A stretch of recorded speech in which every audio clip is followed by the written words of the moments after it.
अभिनेता ओमकार भोजने महाराष्ट्राची हास्यजत्रा या कार्यक्रमातून घराघरात पोहोचला.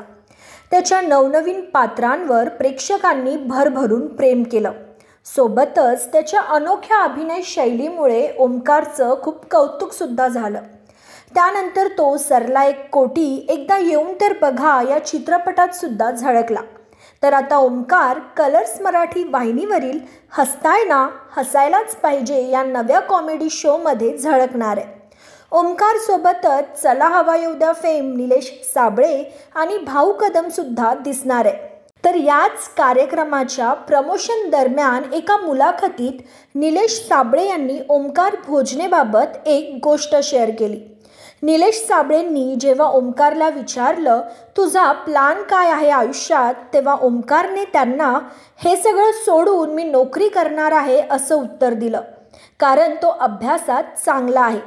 पुढे साबळे असेही म्हणताना दिसले की मला याची भीती वाटते की 2-4 एपिसोड झाले आणि हा जॉब करायला लागला तर या कार्यक्रमाचं काय होईल. पण सध्या मात्र ओमकार भोजने नव्या कार्यक्रमातून चाहत्यांच्या मनोरंजनासाठी सज्ज झालाय. तुम्ही उत्सुक आहात का ओमकारला हसताय ना हसायलाच पाहिजे या कार्यक्रमात पाहायला? हे कमेंटमध्ये नक्की सांगा. आणि मराठी मनोरंजन विश्वातील अपडेट्ससाठी सबस्क्राईब करा कलाकट्टा प्राईमला.